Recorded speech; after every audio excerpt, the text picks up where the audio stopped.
people are different than we are, and that when you're trying to influence or persuade another person, what generally happens is we use the same strategy that we use to convince ourselves of something to convince other people, but it doesn't always work. Greetings everyone, and welcome to Unleashed, the fastest hour on the internet, where every episode we're joined by an interesting thought leader, all in the name of helping you unleash your leadership potential with their insights, tools, and habits. I'm your host, Jeff Tetz, CEO of Results, where we believe there's a hard path and an easier path to building your business. We partner with your leadership team to show you how to dramatically improve your results by perfecting the art of execution to get more of what you want from your business. We all know how difficult it can be to connect with people and get your message across. Today, we are discussing words that change minds and how to identify the 4 main patterns of motivation. Shelley Rose Charvet will share practical advice to help you predict and influence behavior to succeed. I want to thank our season sponsor, PowerEd. PowerEd is an award-winning division of Athabasca University, and they partner with organizations looking for impactful online learning solutions. Their online offerings include leadership, digital transformation, project management, artificial intelligence and ethics, digital wellness, and embracing allyship and inclusion. Their core belief is that learning should be fun, engaging, and easily accessible. Their online platform means your employees can literally learn from wherever they are located. PowerEd meets them in their space and at a time that works best for them. Check out PowerEd at powered.ca. And don't forget to help us grow the community by sharing the episode links with people in your network that love learning as much as you do. Check out our YouTube channel and subscribe to our podcast wherever podcasts are found. Now on with the episode. Now, our special guest today is my friend Shelley Rose Charvet. Shelley is the founder of the Institute for Influence and Success Strategies Consulting and Training. She's a best-selling author and the international expert on influencing language, researching, and teaching for over 35 years. Her first book, Words That Change Minds, is an international bestseller available in 15 languages and a Forbes Best Management book. Organizations in over 30 countries ask Shelley to help them increase their impact and influence. She started learning neuro-linguistic programming in 1982 in Paris after immigrating there. As a communication trainer working in English and French in international organizations such as IBM and UNESCO, Shelley found using neuro-linguistic programming could unlock people's abilities to think and communicate better.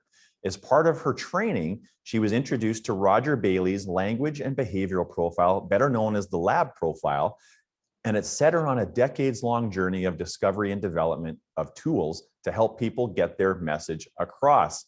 Shelley, it's my distinct pleasure to welcome you to Unleashed. Hello, Jeff. Nice to be here. Hello, everybody. Nice to be with you here. And where are you joining us from today? Well, I'm in Berlin today, and actually I'll be here for the next few weeks. Now we're getting closer to the end of COVID. I can actually go see some of my clients, which I've done over the last couple of weeks. It was great to see real human beings in person. So yeah, absolutely. Well, Shelley, I've got a bit of a head start in our audience today. We've been working with you for quite a while, and I think I became aware of you about 1.5 years ago, and your topic and your friendship, I think, has literally changed my view of the world and how we conduct business and how we build relationships. So I'm excited for you to share all the things that you know with our audience today. Now, before we start to dig into some of the language of influence, I thought it would be fun to talk about your sort of secret passion and your secret love of stand-up comedy. You talked about this thing, so the sex life of dragonflies. What is that all about? Yes, if anybody's interested in a little piece of stand-up comedy, as a professional speaker, trainer, consultant, our Canadian Association of Professional Speakers had a comedy night one night, and I just had to do it. And this story was ripe for the telling. So if you have 6 minutes, you can watch Sex Life of Dragonflies. Just go on YouTube, and that's all you have to look for, and it is there. It isn't explicit, just so you know. So Shelley, I'm going to check that out for sure. Now, influencing people's behavior seems like a really interesting topic, and perhaps a very potentially a dangerous one too. I'm sure it's not the first time, but when I first came across your work and started sort of digging into your book and then having a chance to meet you and learn a little bit more deeply about how to apply some of these tools, it kind of made me think about being a Jedi and of course how Obi-Wan Kenobi can direct traffic by reading minds and influence people's behavior. Now, are you telling me that if we use your tools, we can be as powerful as a Jedi?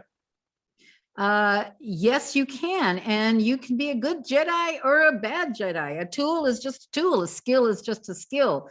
The intention that you have behind why and how you use it is also very important. And I think that one of the things most people kind of get is that we kind of get that people are different than we are. And that when you're trying to influence or persuade another person, what generally happens is we use the same strategy that we use to convince ourselves of something to convince other people, but it doesn't always work. And the reason is they don't think like us, they don't get motivated like us. And we have an example if you want to share the slide so we can show people exactly what we mean. Sure. And if you're listening to the podcast version of this, you can see the visual at the YouTube channel. So don't forget to go there. Yeah. So here's the example I wanted to give. Let's imagine everyone that's listening or watching later, you're on the internet and you're Googling because you need a pair of rain boots. And that's what you're looking for. You're actually buying a pair of rain boots. You want to get one online. The question is, which of these ads do you click on? So Tyler, next, please. Do you click on keep your feet dry, number 1? Number 2, avoid getting wet feet. 3, do you want to keep your feet dry? 4, got to keep your feet dry. Number 5, ways to keep your feet dry. And number 6, how to keep your feet dry. Now, everyone in the chat, you need a pair of rain boots. It's Bob's rain boots you're going to buy, but which ad would you click on? Everybody just stick the number that appeals to you the most. Keep your feet dry, avoid getting wet feet, etc. So in the chat, let's have a look at this. So big range so far, all some 6s. Yeah. 6 and 1s.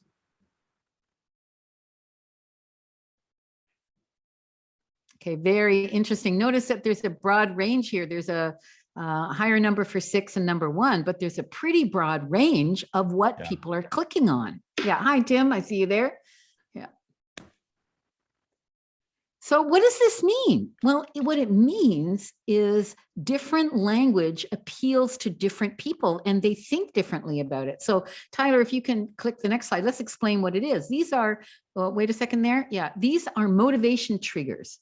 And the first one is called toward. This is when someone is motivated towards a goal of some kind. They want to get or have or be something. So in this case, the ad was the goal of keeping your feet dry. And a lot of people pick that one. And the next one we call away from, avoid getting wet feet. Now, this is when you want to move away from a problem, you want to prevent it or fix it or solve it. And the people who are moving away from won't click on the towards ad and vice versa, because the language goes in the opposite direction of movement that they're going in. So that's one of the pairs we're looking at. It's called direction of movement. The next pair we're looking at is where does a person make a decision? You'll see the language here is if you want to keep your feet dry, where we ask the person what they want and they decide for themselves. And we call this motivation trigger internal. But of course, not everybody works that way.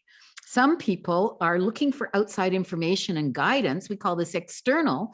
And if you have credibility with someone and you tell them they've got to do something, they believe you and they'll do it. So if the source is credible, you can tell people what to do. Got to keep your feet dry. Now, not so many people pick number 4. You know, when you look through, we got a couple people, somebody with my name picked number 4, but it's not, you'll see. And then part of the reason is you have to be very careful with what we call command language. And this is where a lot of people make a mistake. They're too enthusiastic or too definitive And it can turn some people off, particularly if they're internal. And the last pair of all the motivation triggers you want to look at are ways to keep your feet dry. This is for people who like alternatives, and we call this options. They want to have lots of choices. But then there's the people, and we have a lot of them here, who don't care about having lots of different kinds of rain boots. They just want to know how I can get my feet dry. I was very clearly number 3. So want to keep your feet dry. What does that sort of then say about me? So this is the context of rain boots. We don't know what it really says about you, because one of the things about these motivation triggers is it's not about your personality. It's about what motivates you in a given situation. So in your work, for example, Jeff, you may be very internal, which means you do not want to be told what to do. So if somebody says, do this or do that, do you have an example when that has happened recently? Well, anytime someone is trying to take ownership of literally of my time. So if I get a meeting invite from somebody and they haven't first checked to see if I'm available, or even if somebody suggests that I should read this book, I'm probably less likely to want to do it. Or if there's something I should learn, as much as I value people, I think I value people's contributions and input. If I haven't uncovered the book or the tool or the technique myself, or haven't explicitly said that I'm available for a meeting, it really annoys and bothers me when people try to consume my time or make assumptions about what I should or shouldn't be learning. Yeah, and that's very typical when we're in internal mode. And teams make this mistake all the time. Someone will be in a team meeting, say, this issue is happening, and then somebody who's got a great idea will say exactly the wrong words to get their idea across. They'll say, oh, I know what we should do. Well, the word should is command language. And unless you have absolutely impeccable credibility with everyone around the table, should is a no, is a no, don't you tell me what to think or what to do. And the idea can get dismissed, but not because it's a bad idea. And my suggestion, listen to my language, and I'm going to give you more techniques as we go along. My suggestion would be to say, I have an idea about that. Can I run it by you and see what you think? It's much better when you have people who are in internal mode to offer them information and invite them to decide. So Jeff, if I sent you an invitation and say, would you be available to discuss XYZ topic with me? What would be your reaction? Very positive. Yeah, very, very positive. And I think if there's language in the meeting invite that would be similar to what you said, that would even help right there, as opposed to just getting a meeting request with no context other than I need your time from 3 until 4 on Wednesday. Yeah, well, you can't have it. So, I mean, the other thing that the slides were reminding me of was children, try to, and rain boots in particular, try to tell a kid to put on on their mittens or a toque or put on a pair of rain boots. And we know what we're going to get. They're going to do the exact opposite. Do we grow out of those? Like, do we grow out of those patterns? Because it feels to me like all kids are wired that way. Well, as soon as they go into the terrible twos, that's the first phase of high internal. And the first thing, of course, they learn to say is no. And, when I'm in the grocery store and somebody else's kid is having a fit, I go by, I'm so happy, because it's not me, right? And now 2 things are happening. This child is wanting to decide for themselves, but the parents go external and they're sure that people are not happy with how they're handling their toddler having a fit in the grocery store. So that's the first phase. And of course, parents get the idea. The toddler wants to make decisions, and that's the essential nature of the internal mode. I want to make my own decisions. Don't tell me what to do. So you can offer a toddler choices. And of course, that'll work until it doesn't work. Would you like your story before or after your bath? That gives them an opportunity to make a decision. And then, of course, the second big phase of internal between parents and children is teenagerhood. And this is more complicated because teenagers become very internal. Don't you tell me what to do? And yeah, you want my room cleaned? I don't think so. And at the same time, they're incredibly sensitive or external to what their friends say. And this is why social media has been deemed so harmful for teenagers, because if anybody gangs up on someone, they just feel awful because they're in very external mode. They care about what other people think, and other people have the power then to hurt them. So that's also a challenge for parents today. But it's the same thing between customers and companies that provide services. Some customers need to be guided and told what they need to do, and others want to be asked. And you need to know the difference. Who needs what as you're talking to prospective and actual customers. Well, and I tip my hand, right? So I think, you and I know each other. We've actually done some of this work together. So I've told you basically I can be an internal for a lot of things. If you don't know somebody this way, and someone wouldn't even know how to describe themselves. So how do we start to tell what tendency a person might have? So there's a very easy way to do this. Imagine everyone is internal to you. So imagine I need to establish credibility with you, and I need to offer and invite and suggest and not tell. You know, there's a joke in Canada, Royal Bank of Canada, their slogan, everybody remembers the slogan, we became the biggest bank in Canada, one customer at a time. And then Rick Mercer did a whole riff on that. And he said, we became the biggest bank in Canada, one service charge at a time. You know, don't tell me we're the biggest bank in Canada. You know, so even in advertising, people don't want to be told what to think or what to do.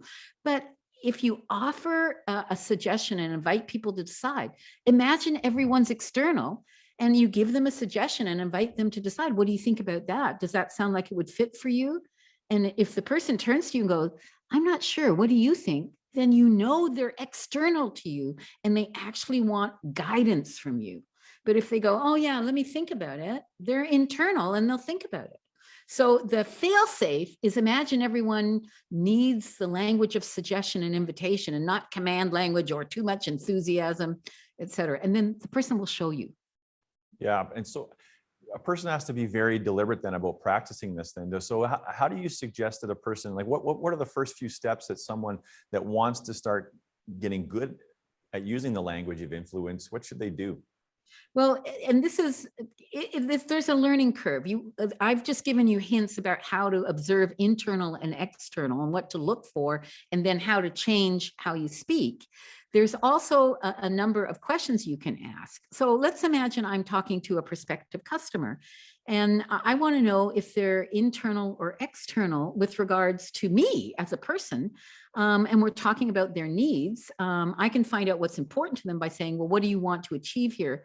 What's important to you? And then they'll give me some idea of that. And then the next question to find out internal and external is, well, how would you know that we've done a good job for you? How would you know that we've done a good job for you? Now, someone who's internal will say, well, you know, we'll see it. I'll know when it's done right. And they may even tell you how.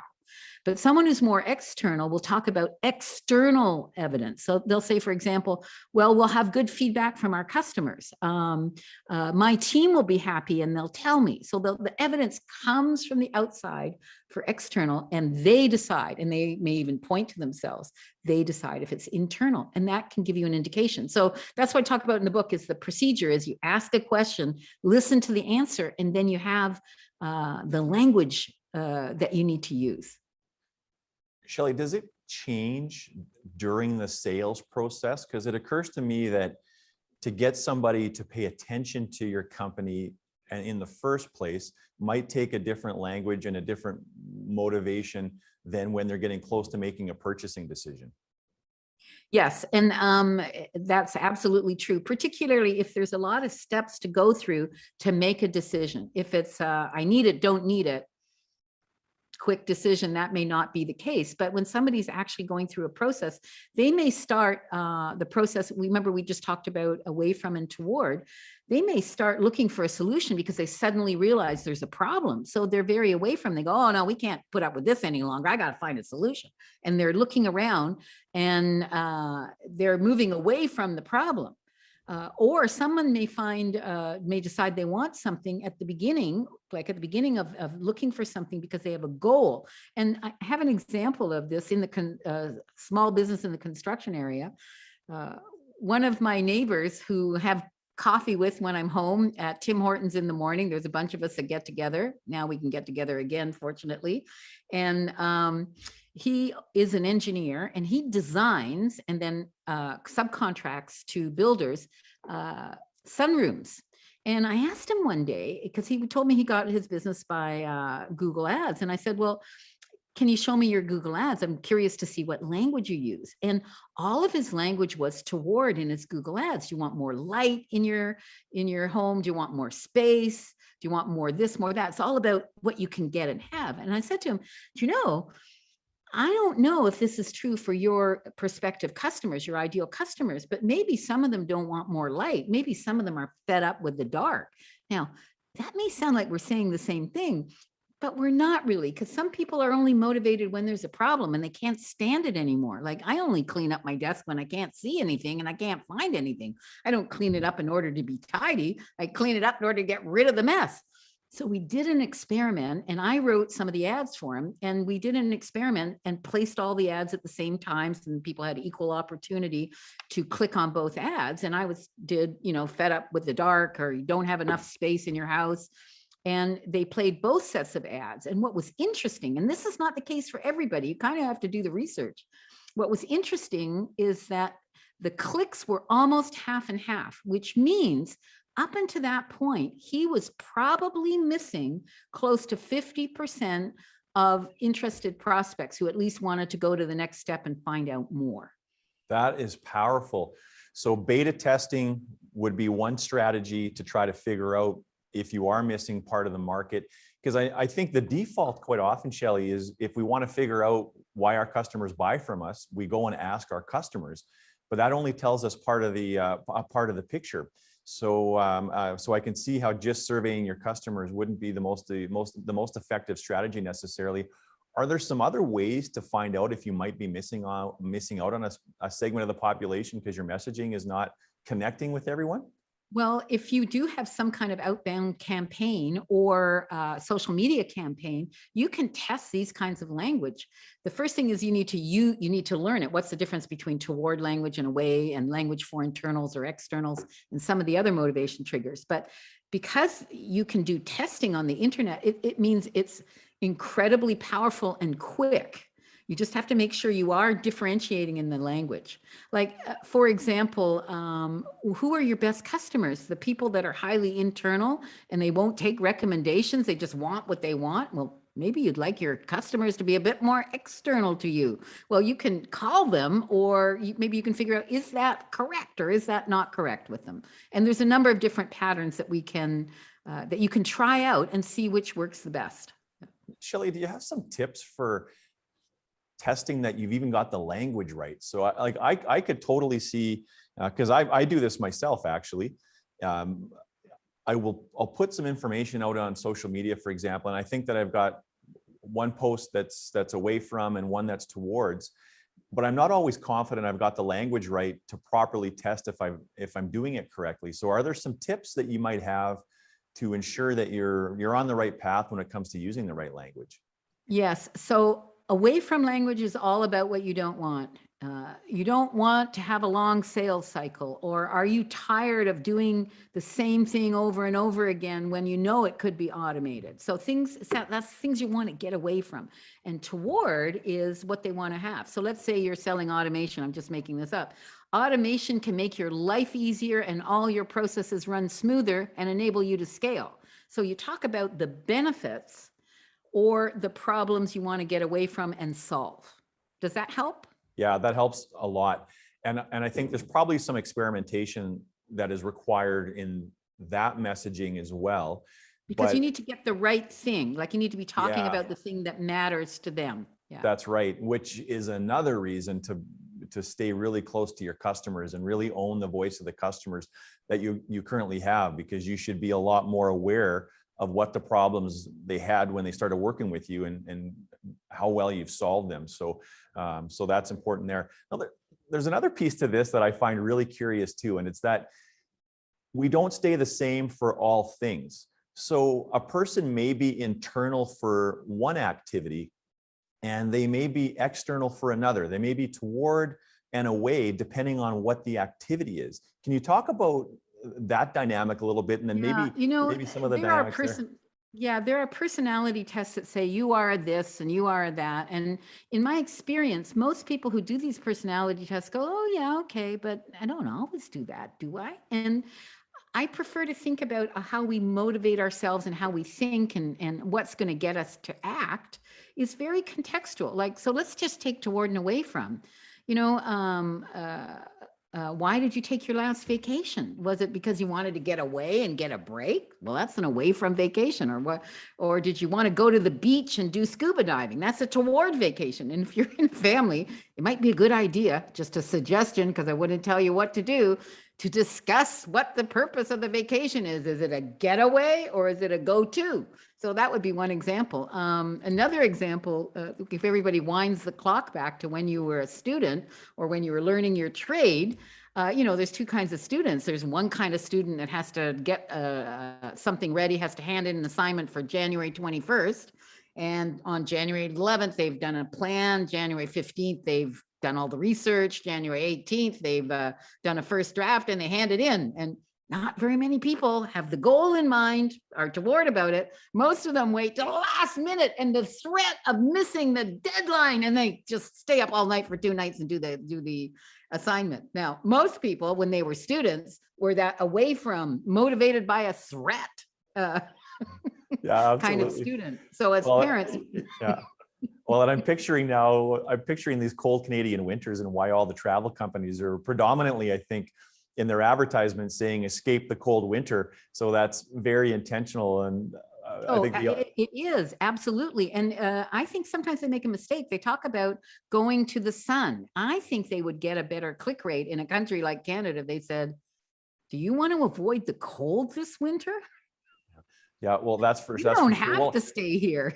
See, and that's interesting because if you were to ask me which advertisement is more prevalent, I would say that most companies are advertising escape the winter, but your take on it is a little bit different. So does that mean that we actually we probably only pay attention to the messages that gravitate with us? So there's a bit of confirmation bias probably too in the way that we view the world, depending on which motivational tendencies we have.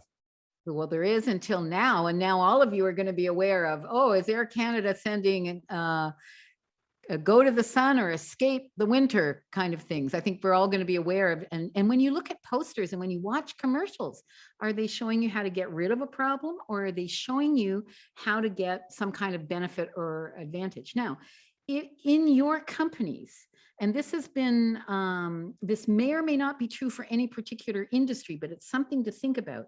In the sales function, one of the reasons why people learn to find out what the issues for the clients are is something that's urgent and has to be fixed now gets a much quicker decision than a goal that's merely important.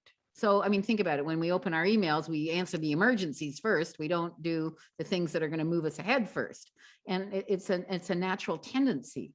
And it may or may not be true for each profession, each industry. So it'd be interesting to figure out what makes your customers buy in the end. Are they trying to fix a problem, or are they trying to gain, get, or have an investment that gives a return? That's more of a toward kind of thing. Right. So if somebody doesn't realize they have a problem, or it's not a very urgent one, what are some ways that you can start to get their attention then?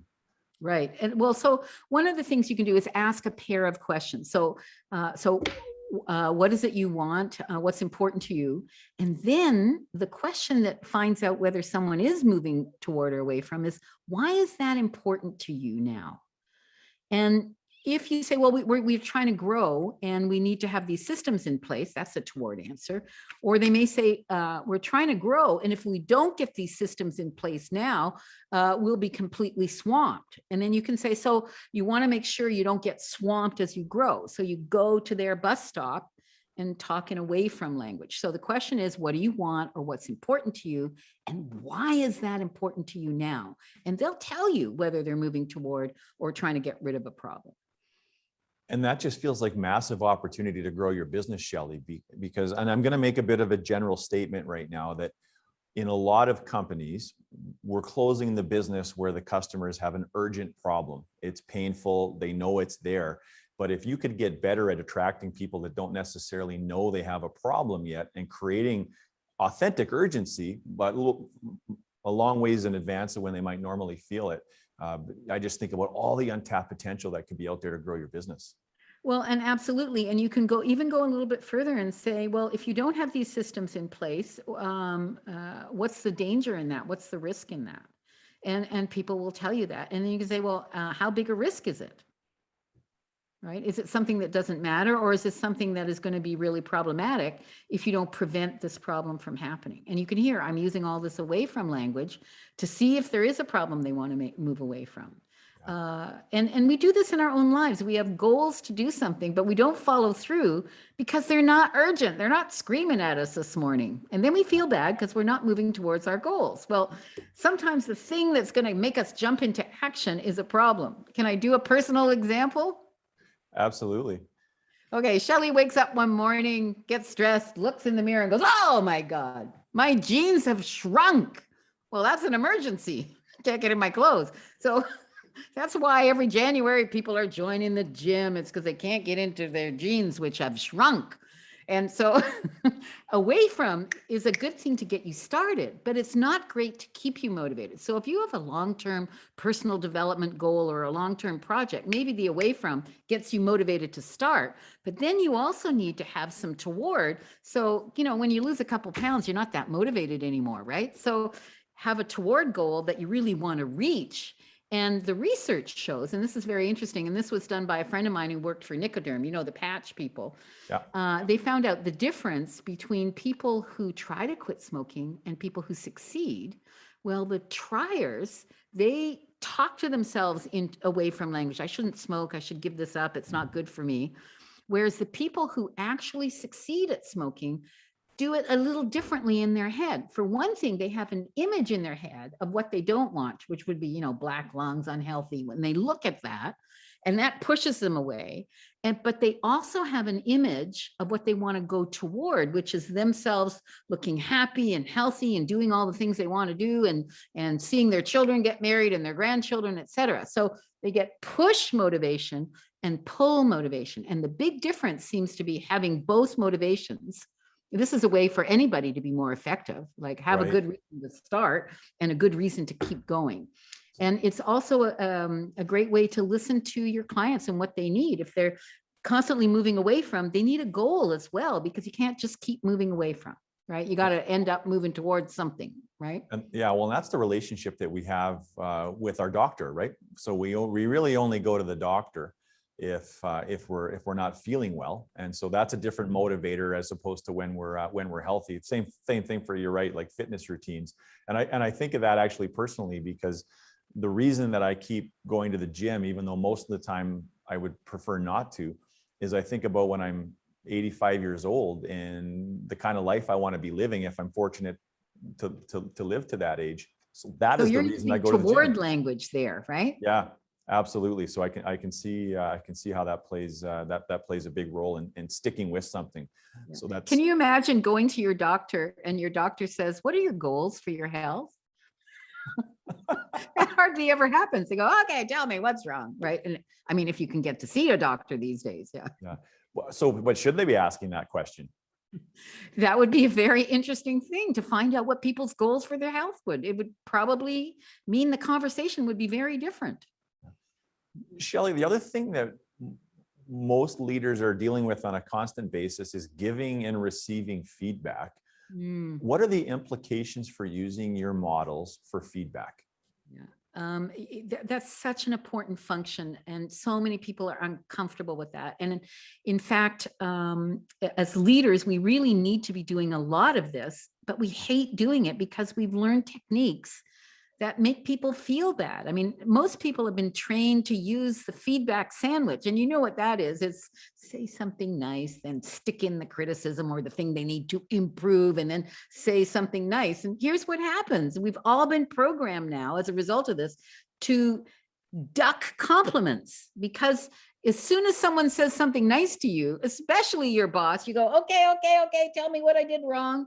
And we don't hear the compliment. And I have a couple of suggestions. One is, if you have a compliment and you want to give positive feedback, you phone them up, leave them a message when they're not going to be there, tell them what they did right and the positive consequence, and hang up, say goodbye. If you stay on the phone or talk to them, they're going to dismiss what you just said and wait for the criticism, because they've been trained in the feedback sandwich. If you have a suggestion for someone to make, my suggestion is to use what I call the suggestion model. And that's when you think, okay, I have something that I want them to do differently. So there's 4 steps in the suggestion model. Can I just go over them? Absolutely. And maybe Nicole, can you type them in the chat so everybody can see them? So step number 1, make a suggestion in the language of suggestion. I have a suggestion for you that I'd like to run by you. Okay, so if you put number 1, make a suggestion. Number 2, say what the suggestion would prevent, avoid, or solve. So number 2, what would that's away from language. Number 2, what would the suggestion prevent, avoid, or solve? Number 3, what is the benefit? What would be achieved by the suggestion? And step number 4, and everybody just cut and paste this if you want to keep it. Number 4 is why it's easy. So let me do a demo for you. So number 3 is the benefit of what will be achieved. And number 4 is why it's easy. So I suggest that you may wish to consider using this suggestion model when you want to get somebody to improve something, because this way it lowers their resistance and it doesn't make them feel bad. And it's easier for them to hear and think about how to put it into practice. And it's a very simple 4-step model. Yeah, that is really helpful. And it, the other thing I like about the model, Shelley, is it forces a person to put a little bit more thought into the conversation. So when you've got feedback for somebody, you don't rush into it. You don't do it when you might be emotionally charged. And the other piece is giving you confidence to actually have that conversation with a better probability of a positive outcome. Because it's one of the reasons that we avoid giving people feedback like the plague, is we imagine the worst possible outcome, and it doesn't usually take place. So your model should give people confidence that they're doing it right. Right. And the And you outcome only is going to need be good. a couple of things. You only need to figure out, what do you want them to do differently? Tim, you said she asked the person, can I make a suggestion first? That's great. Or you say, I have a suggestion for you. Do you want to hear it? You want to make them curious. And if you want to talk to them, we know that nobody ever answers their phone anymore. I don't know why we still call them phones. I think the last thing we do with those things in our hand is phone people. Yeah. Yeah, for sure. Get them to call you. Say, yeah, I was thinking about something that could be of help to you. Give me a call. Well, who's not going to call? Right. Yeah. And then you can use the suggestion model. Now, what if you have something bad to say to somebody, that they're screwing something up and you want them to stop? So it's not about making a suggestion, it's making a critique. Well, 1, never do it in combination with a compliment, because that doesn't get the message across. It just makes them feel bad, right? And I have a formula called the bad news formula. And again, Nicole, if you can just write this title and I'll give you the steps. Bad news formula. And again, why am I calling it the bad news formula? Well, this is useful anytime you want to tell somebody something that they probably don't want to hear. So you start with the bad news. So step number 1 is bad news. Okay. Then you say the word but. So step number 1 is start with the bad news, then but, and then step number 2, but, that's right. Step number 3, you good news and good news and good news. So you've got 3 pieces of good news. So step number 3 is good news and good news and good news. So bad news, but 3 pieces of good news. Now, of course, the first objection is, what if you have no good news? Well, of course, you know what I'm going to say. You have to find some good news. And the idea is here that you tell them right up front what's not going well, but you use that word but. And but makes whatever comes next bigger in their mind's eye. So it kind of balances. And the research shows if somebody gets a piece of bad news, but then has the equivalent in good news, in 3 pieces of good news, it kind of balances out. Now, some people worry, well, aren't you just drowning the piece of information? You want to get them with all this fluff later? Well, I suggest you try it out. And I want to tell about when somebody used it on me. I was hired by a software company that was originally started in New Zealand, and their new headquarters was California. And they had me go around the world to help them manage customer expectations, because this company they were a fleet management software company. They kept buying companies. And then as they were trying to merge them, their ability to meet some of their customers' demands was very wobbly for quite a while. And one of the things I taught them was the bad news formula. And I went around, did all the places. We actually had a vacation in New Zealand because I think we should mix business and pleasure.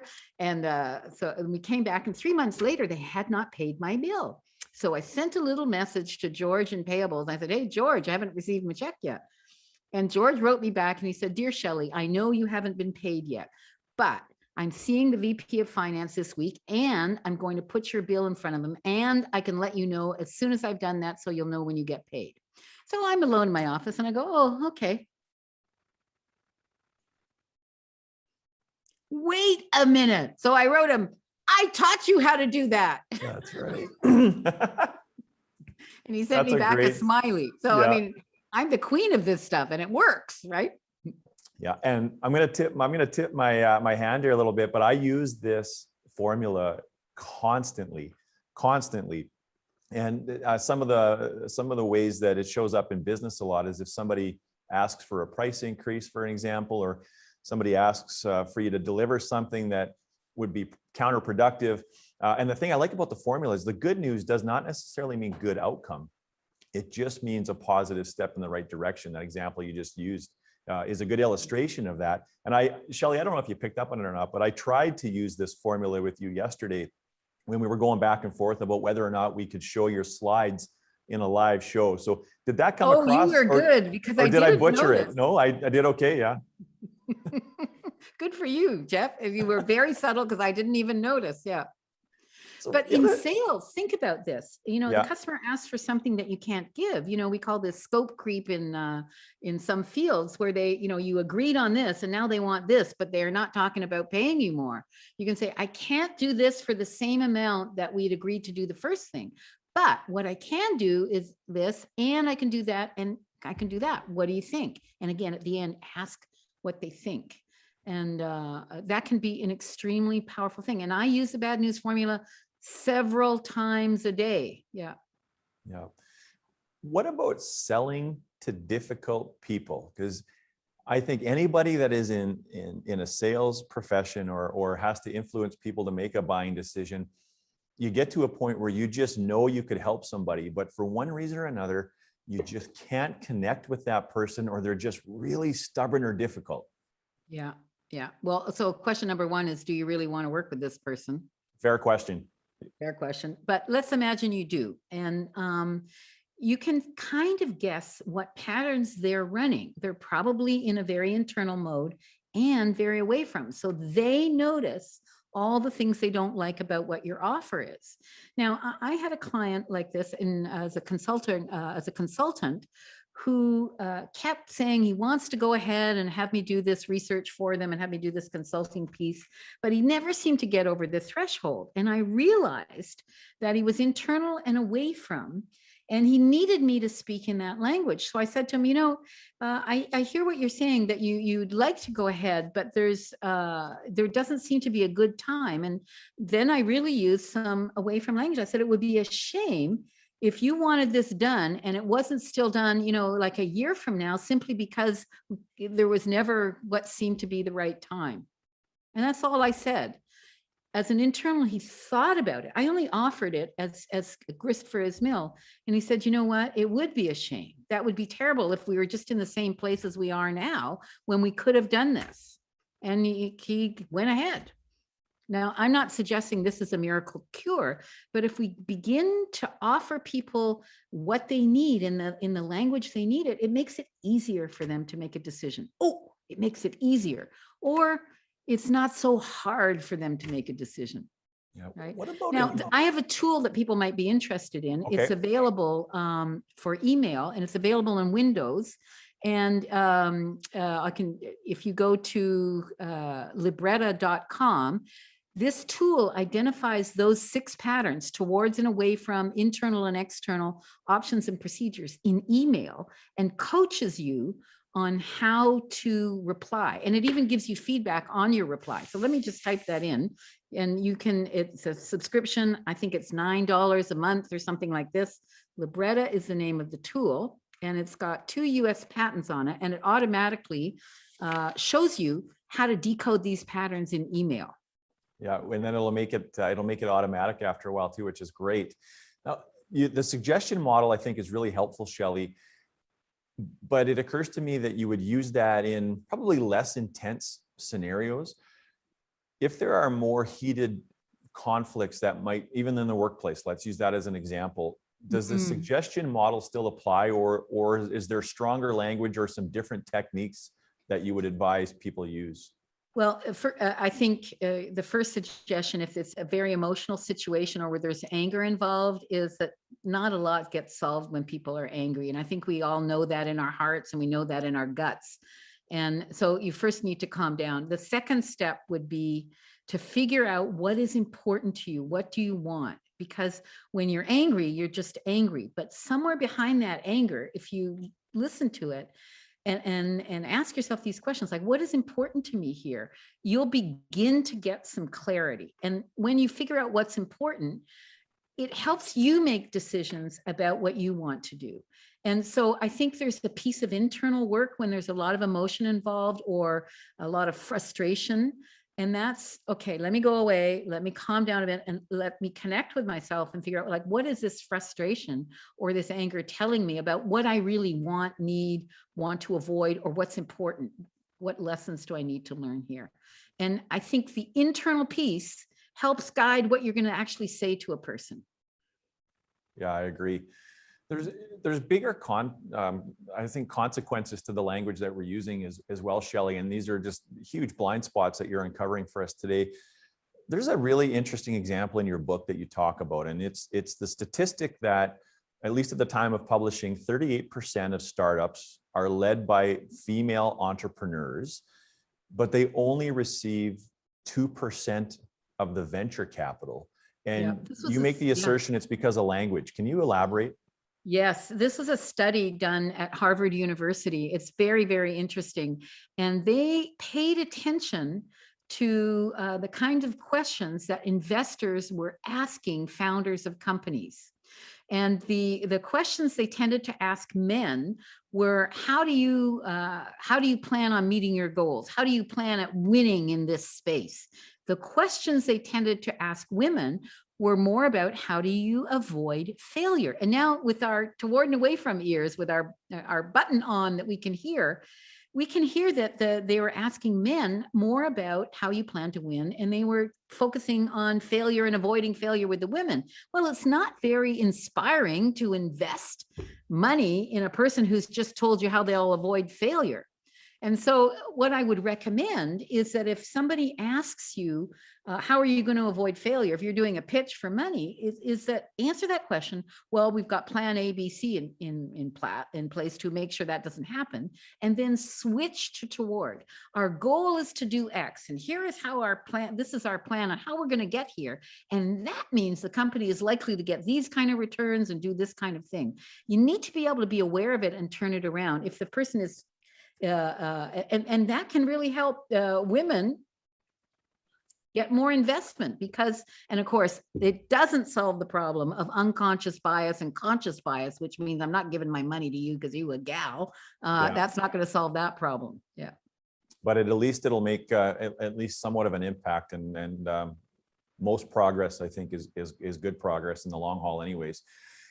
This must be a fascinating time for you to be observing the world, Shelley. And you have a really unique perspective because you literally have been traveling the globe during the pandemic, living overseas, being in Canada a little bit, and going into quarantine. Well, for sure, for sure. So you must be and have a lot of opinions about what governments and health officials are doing right and what they're doing wrong. And I wonder if you've got maybe some broad observations that you want to share with what officials are doing right and wrong. Yeah, thank you for that opportunity, Jeff. You know, we've got a lot of polarization in Canada as well as in other countries, where people are very attached to their point of view, and then they also want to persuade other people of their point of view. The government wants to get people vaccinated and wants them to be careful and take precautions in the area of COVID. But the big mistake they're making is that information changes people's minds. Well, if information changed people's minds, we'd all be doing something different. You know, so when people hear very definitive statements or command statements, a lot of people just go, well, don't tell me what to do. It kind of makes them a bit more internal, and they don't want to be told what to do, which is interesting since all of our lives, government tells us what to do. Stop at the red traffic light, get your vaccinations before you go to school, blow your nose when you have a cold. I mean, it's like we're always being told what to do, but suddenly, and that's because of a number of political things that have happened, we're going, no. A number of people don't trust big pharma, so they're very hesitant to take this vaccine, and information doesn't help. But what does help, if you get people to talk about what's important to them. So vaxxers trying to persuade anti-vaxxers find it very frustrating, and the anti-vaxxers think that we're a bunch of naive people that just don't get all the conspiracies that are, they're just trying to control us here, and all those sorts of things. But when you back up, you can see the whole debate about vaxxing and not vaxxing is between people who are worried away from or care about towards their health and other people's health. And I think if you go to persuade somebody, chances are you're just going to do something that's going to make them more resolved to hang on to their opinion. But if you go and ask them, if you're willing to have that conversation, well, what's important to you about your health in the area, in the era of COVID, you'll find out their values, you'll find out their criteria, and then you can play that back to them. So you want to make sure that you're protecting your family and you're not being put upon by government, and that you're not having things imposed on you that may be bad for you. Well, put that in one hand and make sure, and is there anything else? In the other hand, you can say, well, what's important to me is that I protect my grandparents, and that I make sure that we're doing whatever we can so that the number of people who get this disease is lower. And you'll see there's a different set of values, but together we're both concerned about health, right? And if I stop trying to be persuading people that I'm right, I can actually have a much better conversation. Mm-hmm. Have you seen regional differences? So are people in Canada motivated by different things than perhaps, people in various countries in Europe? Yes. I did my first 2 in-person engagements over the last few weeks, and it was so wonderful to see people. I did a 3-day workshop in Stockholm, and at the beginning of COVID, people were very critical of what Sweden was doing because they weren't imposing rules. But Swedish culture is like a very sensible kind of culture. People, in some ways, like Canadians have a reputation of they do what they're told, but they do it in a very kind of quiet, okay, that makes sense, and the government never imposed rules because it's just not how they function there. There was no, you must, you cannot. So they would have recommendations. I also work in Japan. I've been working from Hamilton in September in Japan, which was a 13-hour time difference. I don't want to do that again. I have part 2 of this course, and I'm actually going to go to Thailand to do it. So I'm going to get some warm weather and a beach to work in Japan, because we still can't go there. In Japan, they also didn't set any firm guidelines. And I think now they're really kind of regretting it because there's been surges, and they're trying to get a handle on that. It's hard to tell people what to do in France. I went to Paris last week and did a seminar there, and I said, are you testing people? Like in Stockholm, they've gotten rid of all the measures, but at the beginning of the seminar, everybody had to say if they were vaxxed. If they weren't, they had to have a test on the first day. Well, in Paris, you'd never get away with that. So people, they don't ask that. We just had to follow the COVID measures with masking and social distancing in the classroom. And then people, but you couldn't actually ask anybody their status. Whereas if you go to a restaurant in Paris, very much like in Canada now, and depending on what province you're in, you have to show proof of vaccination. So in a restaurant in Paris, you have to show that, but there's a lot of people resisting it. So it's very different in different places. It's been fascinating to watch. And I think it was Denmark. I saw a study out of Denmark a couple of weeks ago, and it just painted such a different picture where that country and the government, there's a lot of trust in government in some of those countries like Denmark. That's right. And That's right. the impact that trust in government has. And it's a bit unfortunate that so often government just gets in their own way. So distrust of government is high as it is, but there's just been so many missteps and mistakes that I don't think that I don't think had to occur. Like we have enough information that we could speak in language that it encourages people to behave in such a way that we're more in this together than looking out for our own selves. That's right. And I think we need to talk to our political parties as well. I mean, I think it's more important for the country to come together when there's an emergency like this than playing political games. Some people may not agree with me, but some things we really do need to take care of. In Germany, the cases are going way up right now. They're in the point of negotiating. They just had an election right near when we had the last Canadian election, and they're in the process of negotiating a coalition government, and hopefully their negotiations don't take as long as last time. Last time it took 6 months before a government was put together. So somebody's got to put the interests of the whole country ahead of their own political ambitions, right? Yeah, for sure. And the longevity has implications for sure. You know, short-term emergencies, everybody's helping each other, but the longer it goes on, the more divergent behavior and motivation gets, for sure. So Shelley, thanks for sharing that. This is a great moment now, I think, for us to transition to the 3 and 30. And you've given us so much information to think about and start to put into practice and experiment with. I thank you for that. And you've also got 3 steps that you want to encourage the audience to take in the next 30 days to improve on words of influence. So what are those 3 things? So we have a slide up. So if you take a print screen, you'll be able to keep it or take a picture of it. So the first thing in the next 30 days is look in your email. Are people talking about what they want or what they want to achieve and what their goal is? Or are they talking about what they don't want? And then you can answer in the same language. Also, are they saying, I want, I need, and they're deciding for themselves? Or are they saying, can you help me? I need some advice on this. Like, do they want your input? So are they in their email, internal or external? So that's number 1. Number 2, I guess I did number 1 and number 2. So the number 2 would be match the language once you've identified the language. And then both for toward and away from and internal and external, but also number 3, use the suggestion model and the bad news formula. Like, you could even just write it on a sticky note and stick it on your computer, because I'm sure every single day you'll find at least a few opportunities to use them. Yeah, great tips. And I can speak from personal experience, Shelley, that when you start to put some of these things into practice, it feels messy and clunky and like you're making more mistakes than you are having success. But after a while, some of these things become automatic. And the bad news formula for me absolutely is something that's now become unconscious for me, and I can use it without looking at the sticky note. But I had to start there. And so just start playing with this stuff and keep us posted on how things are going. So Shelley, how can people find you? What else do you want people to do as a result of listening to your episode? I would love it if you would buy my book. It's available on Amazon, Words That Change Minds, and connect with me on LinkedIn. And I think there's results. You have an email. If anybody has a question about how to apply this to a particular problem that you're having, send an email to Unleash. They'll forward it to me, and I'd be delighted to help. Just remind me where we met, and ask your question.